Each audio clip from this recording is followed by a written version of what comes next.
بسم اللہ الرحمن الرحیم۔ السلام علیکم ورحمۃ اللہ وبرکاتہ۔ آج کی یہ کہانی صرف ایک واقعہ نہیں بلکہ ایک ایسی عبرت ہے جو ہر انسان کو سوچنے پر مجبور کر دے گی، اس لیے ویڈیو کو آخر تک ضرور دیکھیے۔ ذرا تصور کیجئے، ایک طوفانی رات ہے، گھٹا ٹوپ اندھیرا، اور ایک ماں اپنی 2 نوزائیدہ بیٹیوں کو سینے سے چپکائے ننگے پاؤں بھاگی جا رہی ہے۔ اس کے چہرے پر دہشت ہے، موت کا خوف ہے۔ یہ فاطمہ تھی جو ایک ایسے ظلم سے بھاگ رہی تھی جو اس کی بچیوں کی جان لینے پر تلا تھا۔ گاؤں کی ویران سڑک، بارش کا پانی اس کے آنسوؤں کے ساتھ مل کر بہہ رہا تھا۔ ہر قدم پر وہ ڈر کر پیچھے دیکھتی، جیسے کوئی اس کا پیچھا کر رہا ہو۔ اسے نہیں معلوم تھا کہ اس کی منزل کہاں ہے، بس اتنا پتا تھا کہ اسے رکنا نہیں ہے، اسے بھاگتے رہنا ہے۔ لیکن آخر فاطمہ کس سے بھاگ رہی تھی؟ اس سوال کا جواب اس کی زندگی کی ایک بہت ہی دردناک کہانی میں چھپا ہے، ایک ایسی کہانی جو ہمیں ظلم کی انتہا تک لے جاتی ہے۔ فاطمہ کی زندگی شروع سے ہی مشکلوں سے بھری ہوئی تھی۔ وہ ایک یتیم لڑکی تھی جس کا دنیا میں کوئی سہارا نہیں تھا۔ پھر اس کی شادی فضل نامی ایک شخص سے ہوئی جو انتہا کا ظالم اور سخت مزاج تھا، اور ساس وہ بھی کچھ کم سنگ دل نہیں تھی۔ جب فاطمہ کے ہاں امید لگی تو اس کا شوہر فضل اسے اکیلا چھوڑ کر پردیس جانے کی تیاری کرنے لگا۔ فاطمہ نے تو سوچا تھا کہ شاید یہ خبر سن کر فضل خوش ہو جائے گا، مگر اس ظالم نے جانے سے پہلے اس کے دل میں خوف کا ایک خنجر گھونپ دیا۔ اس نے صاف صاف دھمکی دی کہ اگر بیٹے ہوئے تو ٹھیک، لیکن اگر بیٹیاں ہوئیں تو وہ انہیں زندہ نہیں چھوڑے گا۔ یہ الفاظ فاطمہ کے لیے ایک نہ ختم ہونے والی دہشت کی طرح بن گئے۔ پھر وہ دن آیا جب اللہ نے فاطمہ کو ایک نہیں بلکہ 2 جڑواں بیٹیوں سے نوازا۔ ایک لمحے کے لیے تو وہ اپنا سارا غم، سارا دکھ بھول گئی، لیکن یہ خوشی زیادہ دیر قائم نہ رہ سکی۔ اسے فوراً اپنے شوہر کی وہ دھمکی یاد آئی اور اس کا دل خوف سے لرز اٹھا۔ فاطمہ کے اس طرح بھاگنے کے پیچھے ایک بہت ہی خوفناک سازش تھی، ایک ایسی سازش جو اس کے اپنے ہی گھر میں تیار ہو رہی تھی۔ جیسے ہی بچیاں پیدا ہوئیں، ساس نے فوراً فضل کو خبر دی اور کہا کہ یہ تو بوجھ پیدا ہو گیا۔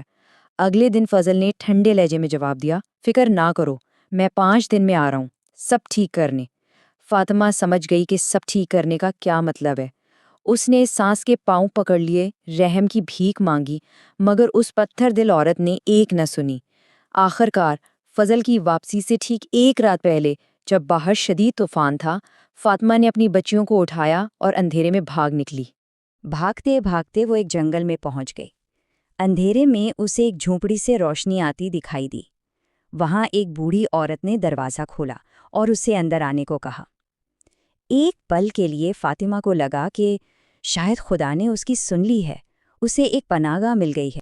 لیکن اسے کیا معلوم تھا کہ یہ پناہ گاہ نہیں بلکہ ایک جال تھا۔ وہ بوڑھی عورت چند سکوں کے لالچ میں بک گئی۔ اس نے چپکے سے فضل کو خبر کر دی اور فاطمہ کو چائے میں نیند کی گولیاں ملا کر پلا دیں۔ جب فاطمہ گہری نیند سو گئی تو اس دھوکے باز عورت نے وہ دونوں معصوم بچیاں فضل کے حوالے کر دیں۔ اور اب یہ کہانی اپنے سب سے خوفناک، سب سے دل دہلا دینے والے موڑ پر پہنچتی ہے۔ ایک ویران قبرستان کا منظر، جہاں ظلم اپنی انتہا کو چھونے والا تھا۔ اگلی صبح فضل اور اس کی ماں ان روتی بلکھتی بچیوں کو لے کر قبرستان پہنچے۔ ان کے دلوں میں رحم نام کی کوئی چیز نہیں تھی۔ انہوں نے بے حسی کے ساتھ زمین کھودنا شروع کر دی۔ بچیاں رو رہی تھیں، اپنے ننھے ہاتھ اٹھا کر جیسے زندگی کی بھیک مانگ رہی تھیں، مگر ان ظالموں کے ہاتھ ایک لمحے کے لیے بھی نہ رکے، نہ ان کی آنکھوں میں ذرا بھی نمی آئی۔ اور پھر وہ ہوا جس کا تصور بھی روح کو کمپا دے۔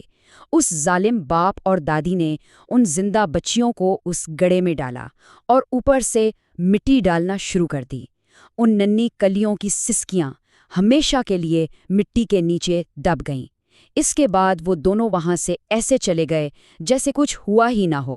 لیکن وہ ظالم یہ بھول گئے تھے کہ ان کے اس گناہ کو دیکھنے والی ایک اور آنکھ بھی موجود تھی۔ اب قدرت کے انصاف کا وقت شروع ہونے والا تھا۔ جب فاطمہ کی آنکھ کھلی تو اس کی گود خالی تھی۔ وہ پاگلوں کی طرح بھاگتی ہوئی گاؤں پہنچی تو فضل نے اسے مارا، پیٹا اور ایک کمرے میں زنجیروں سے باندھ دیا۔ مگر دوسری طرف اگلی صبح جب گاؤں والوں میں دیکھا تو فضل اور اس کی ماں کی لاشیں ان کے صحن میں پڑی تھیں اور زہریلے کیڑے، سانپ اور بچھو ان کے جسموں کو نوچ رہے تھے۔ اس جرم میں 3 مجرم شامل تھے اور قدرت نے تینوں سے پورا حساب لیا۔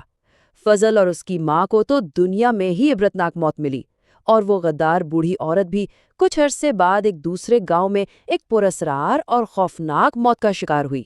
فاطمہ کی یہ کہانی صرف ایک دکھ بھری داستان نہیں بلکہ ایک بہت بڑی عبرت ہے۔